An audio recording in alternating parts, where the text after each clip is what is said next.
The story you are about to hear is true. Only the names have been changed to protect the innocent. Fatima Cigarettes, best of all long cigarettes, brings you Dragnet.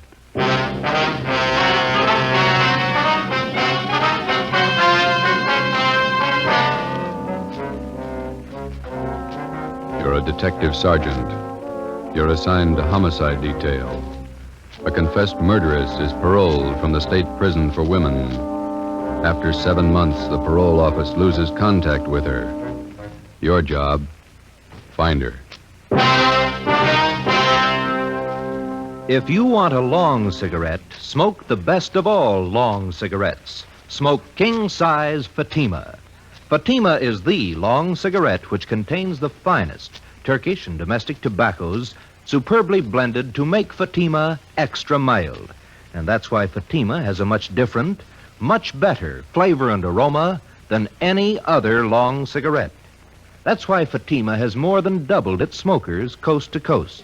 So enjoy Fatima, the best of all long cigarettes. It's wise to smoke extra mild Fatima.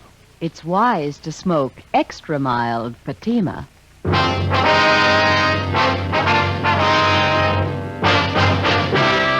Dragnet, the documented drama of an actual crime. For the next 30 minutes, in cooperation with the Los Angeles Police Department, you will travel step by step on the side of the law through an actual case from official police files. From beginning to end, from crime to punishment, Dragnet is the story of your police force in action. It was Thursday, March 9th. It was foggy in Los Angeles. We were working a day watch out of homicide detail. My partner's Ben Romero. The boss is Thad Brown, chief of detectives. My name's Friday. We were on our way back from the state building, and it was 2:45 p.m. when we got to the city hall, room 29. Handwriting analysis. Want to have a seat, Fred? Okay, thanks. I'll see if Don's around. Maybe in the back room. All right. Don Meyer. Don, you here? Yeah, come in just a minute. Oh, hi, Ben. Got a quick job for you, Don. Can you spare a few minutes? Think so? Hi, Joe. Didn't Hi. see you. I'd like to have you meet Fred Galloway, state parole. Fred, this is Don Myers, our handwriting man. All right. Got a couple of signatures here. I'd like to have you check them now if you can. No, I can try. Let's see what you got. You want to show them, Fred? Yeah. These 3 sheets here, Don, marked November, December, January. I'd like to know if the signatures on them compare with the signatures on these 2 here. They're marked February and March. Let me see. Thanks. Mm-hmm. Yeah, well, it shouldn't take long. Why don't you fellas have a seat? Huh? Yeah, okay. How's this thing shape up, Fred? You figure that the Johnson woman's jumped her parole? Got me. I don't know what to think. How long's it been since you got out of prison? Well, let me check you out on the details. I got the dope right here. All right, fine. Annie Marie Johnson. She sent up for a life term, 1933, murdered her husband, John, shot him to death. Started appealing for parole 1940, finally won it May 14th last year, paroled into the custody of Mrs. Laura Jean Muller. Mm-hmm. Where does this Mrs. Muller live? Down Wilmington. Old friend of the Johnson woman. She fought for 10 years to get her released from Tehachapi. Have you been in touch with Mrs. Muller lately, Fred? Only by mail. We've been sending her monthly report forms all along. She's the person that Annie Johnson was paroled to, so the form has to be filled out, then signed by Mrs. Muller and mailed back to me. Yeah, I know. And that's where you figured that something was wrong. Well, we got the February and March reports back from her on time, all the usual questions answered properly, and it was the signature. Writing didn't look like Mrs. Muller's at all. You think the Johnson woman is faking the signature? Maybe. Tried to contact the Muller house half a dozen times the past couple of days. Nobody home. There you go, man. You got it? Yeah. Let me see. These 3 here, November, December, January, they were signed by the same person. Yeah. Signatures on the February and March reports. They're pretty bad imitations. One person signed these 2. Another person signed these. No match at all. Well, then the signatures on the last 2 reports were forged. I'd say so. She went up for murder. That's your department. You want to run it down? Sure. What's it add up to? Could be a lot of things. Could be nothing. Annie Johnson ought to know. Ben and I checked out of the office and drove down to Wilmington. We located the home of Mr. and Mrs. Joseph Muller on Seaboard Drive, just off Anaheim Street. It was an old-fashioned 2-story house set back on a big corner lot along with plenty of shrubbery. It was a faded gray with lots of Victorian gingerbread hung all over it, fancy carved gables, carriage driveway with hitching posts and pieces of thick colored glass set in some kind of a design in the window of the front door. Out in the harbor beyond Terminal Island, you could hear the foghorns.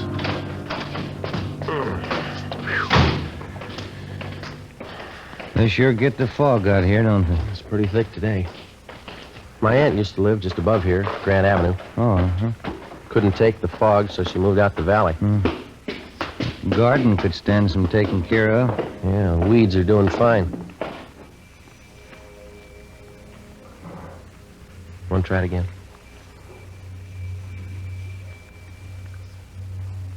What do you think? Let's try the neighbors, huh?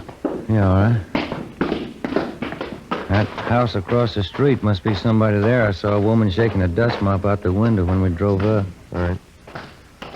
Kind of a bleak-looking spot up here on the hill, isn't it? Not many houses around. Yeah, and this fog's doing nothing for me. Chills you right down to the bone. What's the name on the mailbox there? Let's see. Miss Flora Carpenter. Well, maybe she can tell us something.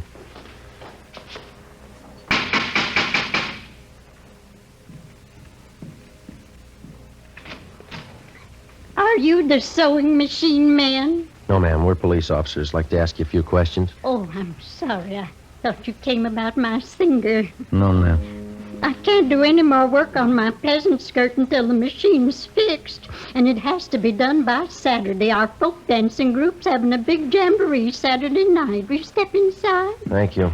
This is Sergeant Romero. My name's Friday. Oh, how do you do? Oh, fog's so refreshing, isn't it? Very vitalizing. Yes, ma'am. Are you acquainted with Mr. and Mrs. Muller across the street, Miss Carpenter? The Muellers? Yes, I've known them for years. And they have an Annie Johnson living with them? Yes, one of my very good friends. She's employed as a housemaid for the Mullers, is that right? Well, I guess you could call it that. Actually, she's more of a companion to Mrs. Mueller since poor Mr. Mueller got sick. What's his trouble? His mind. Poor man just lost his senses. He's at the state hospital at Norwalk. Mm-hmm. When did they send him there? Let me see. This is March. It must have been last November. Yes, became violent. Do you know where Mrs. Muller is now? In the sanitarium out near Pasadena. Not well at all. And Annie Johnson, is she still living at the Muller's house across the street? Oh, yes. She went downtown to do some shopping today. Did she say when she'd be back? Well, no, she didn't, but we have a meeting of our book appreciation club at 8:30 tonight here at my house, and I certainly don't think she'd miss the meeting. I see. Miss Carpenter, do you happen to know the name of the sanitarium where Miss Muller's staying? Garraway's. That's what Annie told me. Garraway's rest home out by Pasadena. Mm-hmm. Have any of the neighbors been out to visit her? Well, no, we haven't. Annie said the doctors there thought it'd be better if Mrs. Mueller didn't have visitors. I see. I wonder if you'd tell us where we could find a public telephone in the neighborhood. Oh, you can use my phone, Sergeant's right back there in the hall. Fine, thank you. I'll call him, Joe. All right. I'll have the operator charge it to our office. You sure you can find your way back there, Sergeant? It's right under General Pershing's picture. Yes, ma'am. No trouble. I was just thinking, Sergeant Friday. Yes, ma'am. Would you know anything about repairing sewing machines? No, I'm afraid not. Oh. Well, Fluffy, there you are. This is Anna Johnson's cat, Sergeant. Isn't he simply gorgeous? Look at that fur. Yes, ma'am. It's a nice cat. Genuine Persian. Annie brought him with her when she came to live with the Muellers. Did Mrs. Johnson and Mrs. Muller always seem to get along fairly well together to you? I mean, no arguments? Oh, my, no. Annie's the easiest person in the world to get along with. All us girls in the neighborhood just adore her. Joe. Did you talk to sanitarium? Yeah, I double-checked the name. Yeah? Mrs. Muller's not there. They never heard of her. Ben and I left and interviewed some of the other people in the neighborhood. They all had the same high opinion of Annie Johnson as Miss Carpenter did. They all had the impression that Mrs. Muller was under doctor's care at the Garraway Rest Home in Pasadena. Annie Johnson told them so. We found out that Mrs. Muller had one other living relative besides her husband, a niece, Lorraine Muller. She lived out on Norwich Drive in Beverly Hills. 5:30 p.m. Ben and I drove back to the office and made a spot check of every private rest home and sanitarium listed in the Los Angeles area. Mrs. Muller wasn't at any of them. We called the state hospital at Norwalk, and they informed us that Joseph Muller was there, having been committed the 2nd of November the previous year. He was critically ill. We put in another call to the Muller home. Still no answer. 6:15 p.m. We drove out to Beverly Hills to the home of Mrs. Muller's niece, Lorraine. She was a tall, good-looking girl with blonde hair and a bad cough. I don't think I can help you, Sergeant. I moved out of my aunt's house 3 months ago. I haven't seen her since. Were you staying at the house when Annie Johnson came to live there? I was raised in that house. Mother and Dad died when I was a baby, and Uncle Joe and Aunt Laura took care of me. They're wonderful people. Would you mind telling us why you moved? I don't mind. Everything was fine until Annie Johnson came. I didn't get along with her. We fought all the time. Oh, is that so? I don't know why. I just didn't like her. When Annie moved in, she took over the whole house. What's the connection between your aunt and Mrs. Johnson? Any blood relationship there? No. Annie was a school chum of Aunt Laura's. When they sent her to prison for killing her husband, she wrote for help. And your aunt helped her? She worked for 11 years at it. I don't know how much money she spent. Lawyers, you know. Yeah. She finally got Annie parole. And then she took Mrs. Johnson on as a housekeeper, is that right? Yeah, but she never did any work. She acted like she owned the house. Like my aunt and uncle owed her everything they'd done for her. When's the last time you heard from your aunt? It was a few months ago, around Christmas time. I called her up to wish her a Merry Christmas. You have no idea where Mrs. Muller might be now? Some friends that she could be staying with, maybe? No, Aunt Laura only has a few friends. They all live in the neighborhood. She's not in the habit of going off without telling anyone, is she? No, never anything like that. I don't understand it. Something must be wrong. Annie, do you think she's done something? Do you? No, she couldn't have. She owes everything to Aunt Laura. Her freedom, a good home, nice clothes, money. Everything my aunt could give her. Some people are like that. If it's free, they never get too much. Before we left Lorraine Muller's house, we got the name of her aunt's lawyer. We had dinner at a lunch counter on La Cienega, and then we drove back to Wilmington to the Muller house. Lights were burning in the front windows. The fog was thick now.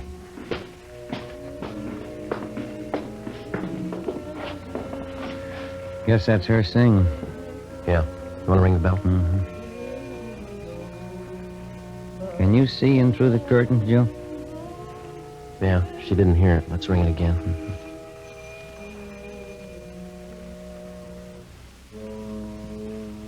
There, here she comes. Yes? Are you Mrs. Johnson? Yes, that's right. What is it? Police officers, our identification. Oh. Yes, won't you come in? Thank you, ma'am. Thank you. We'll go in the parlor, shall we? All right. No. For February and March, Yes? we think the signatures on those two reports are forged. Oh, those. Mm-hmm. Oh, yes. I don't know what to say. I really didn't think it was that serious. I knew the reports had to be sent in. Did you sign Mrs. Muller's name on them? Well, yes, I did. You see, Laura Muller's at a sanitarium now, resting up. Mm-hmm. I didn't want to bother her with all this business, so I signed them and put them in the mail. But forgery, I didn't think it was that serious. Mm-hmm. Which sanitarium is Mrs. Muller staying at? Garraway's. A very nice place. It's near Pasadena. She's been there about 2 months now. Have you been out to visit her yet? No, I haven't. I'm a little ashamed of myself. I've just been too busy keeping up the house here. It's lots of work. Yes, I understand. I suppose you drove Mrs. Muller to the sanitarium. As a matter of fact, I didn't. You see, we don't have a car, so she took a taxi cab. Have you telephoned Mrs. Muller at the sanitarium? Yes, just once, the day she went in. She's there for a good rest.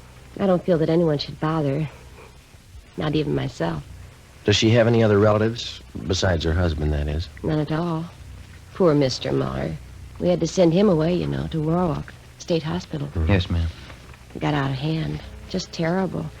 He almost murdered poor Laura once, and those were awful days. He's much better off where he is. Yeah, it's too bad. Well, that's about all, Miss Johnson. Oh, here. Let me show you to the door. Thanks. You'd better contact your parole officer the first thing in the morning and clear up this matter of the reports. I'll do that, thank you. Good night, Miss Johnson. Thanks again. All right, good night.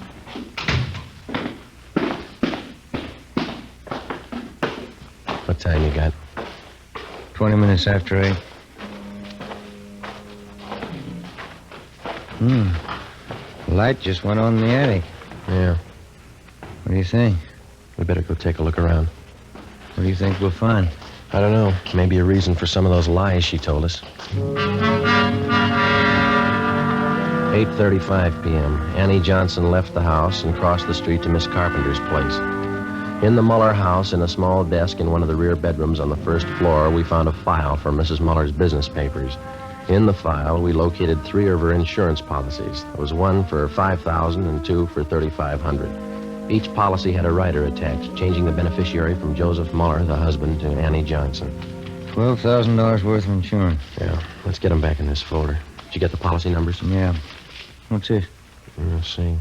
Phone bill, light bill. Here's one. Labor bill. $1 an hour paid to Tom McCrae, charged to Annie Johnson. Let's go. Yeah, I want to get this address here. Tom McCrae, East Jefferson. There's her cat. Yeah, let's go see what we can find upstairs, huh? It's a pretty cat. We went upstairs to the second floor of the house and searched the rooms. We went up another flight of stairs to the attic. For a full half hour, we searched through dozens of corrugated cartons crammed with souvenirs and picture postcards. Joe, come here. Yeah. Take a look. Wrapped in newspaper. 3220 Colt. 3 empty cartridges. We got a gun and we got a suspect. Those insurance policies could be the motive. Let's pray to God there's no victim.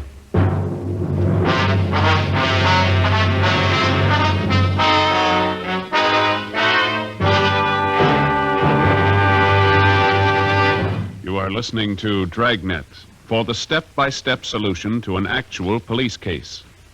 Here, step by step, are the reasons why Fatima has more than doubled its smokers from coast to coast. Step 1. The name Fatima has always stood for the best in cigarette quality. Step 2. Long cigarette smokers discover Fatima has a much different, much better flavor and aroma. Step 3. Long cigarette smokers find Fatima extra mild.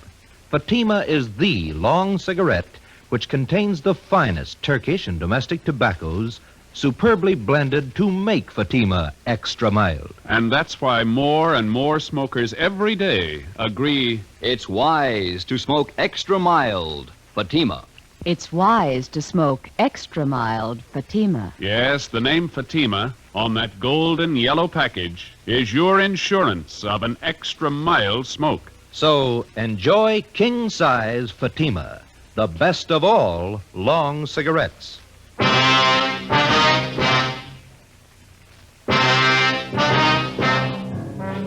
10 p.m. An immediate stakeout was placed on the Muller residence in case Annie Johnson made an attempt to leave during the night. Ben and I took the gun that we'd found to the crime lab for analysis. The next morning, we checked with the Muller's family attorney.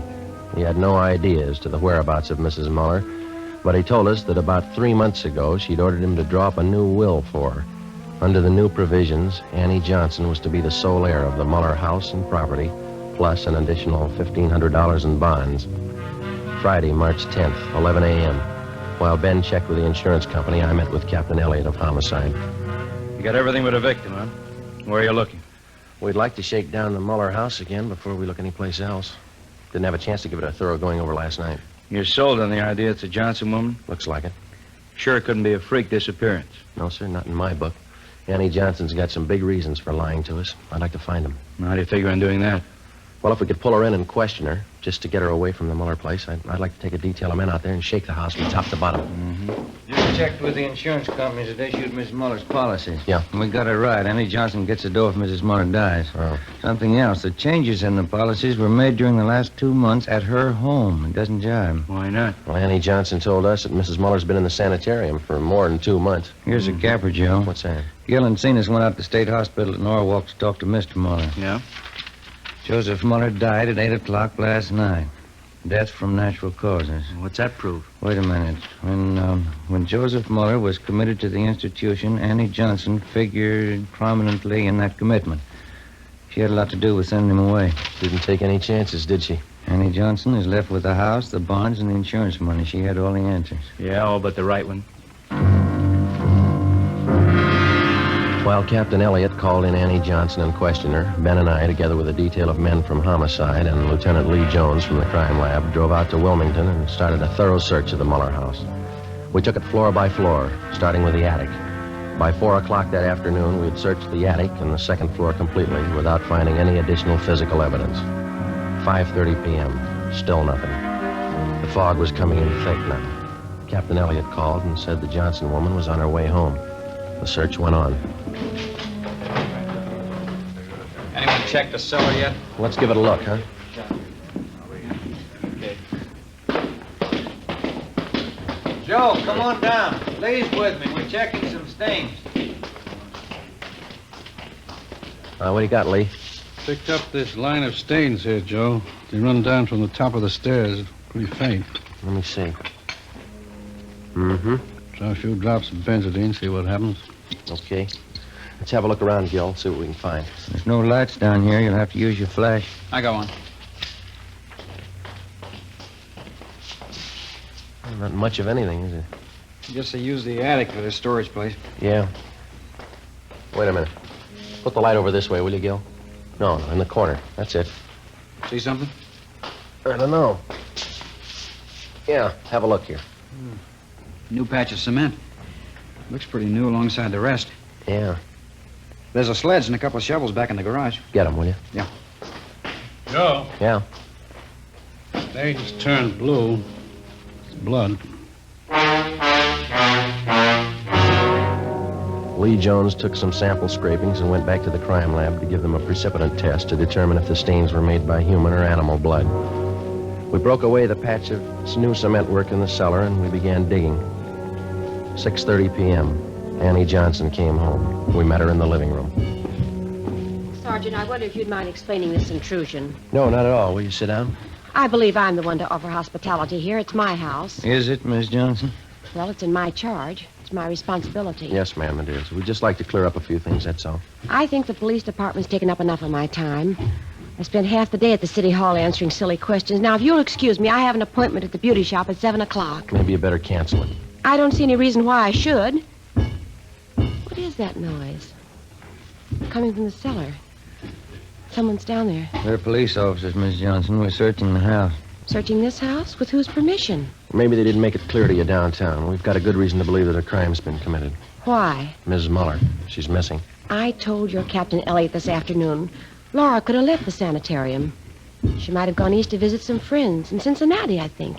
She has some friends in Cincinnati. How could Mrs. Muller leave the sanitarium? She was never there.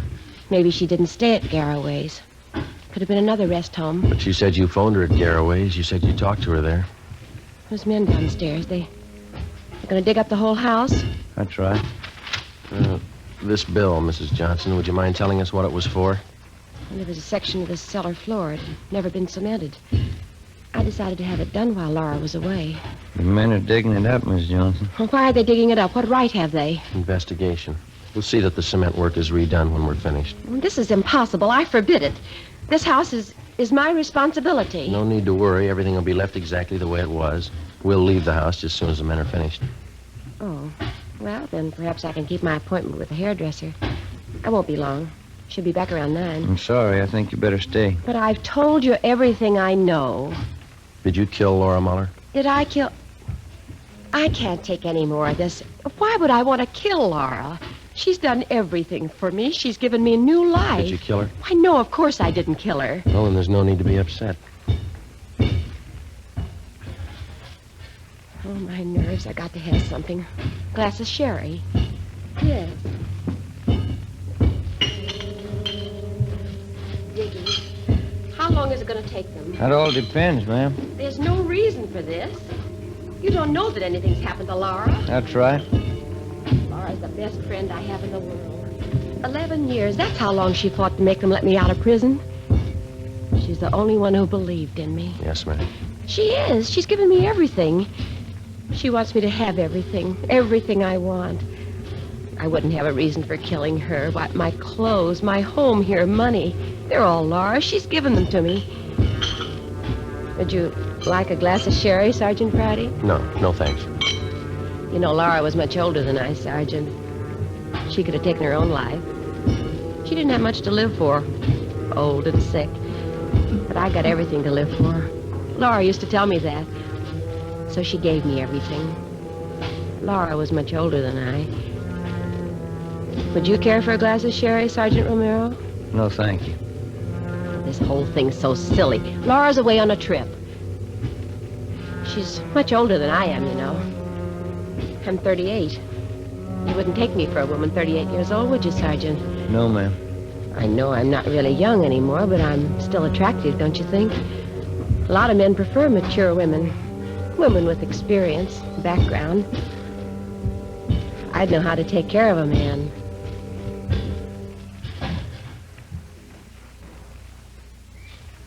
Joe. Yeah.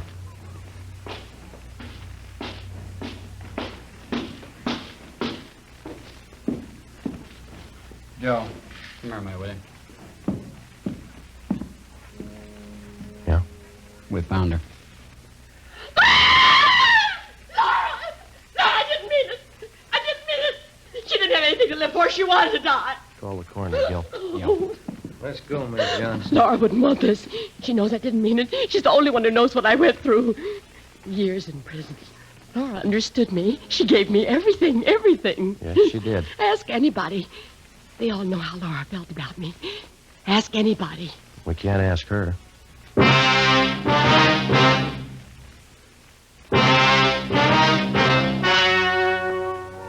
The story you have just heard was true.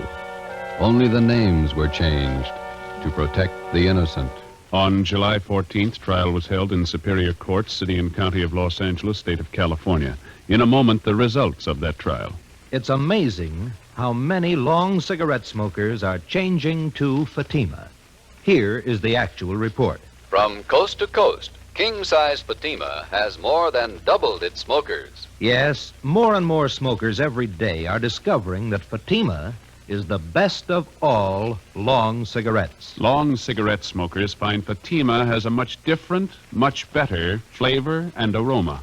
Long cigarette smokers find that Fatima is extra mild because it's the long cigarette which contains the finest Turkish and domestic tobaccos superbly blended to make it extra mild. So enjoy extra mild Fatima. Best of all long cigarettes. It's wise to smoke extra mild Fatima.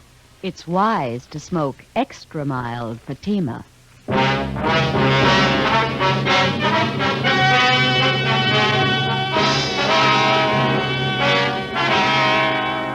Annie Marie Johnson was tried and convicted of murder in the first degree. She was executed in the lethal gas chamber at the state penitentiary, San Quentin, California.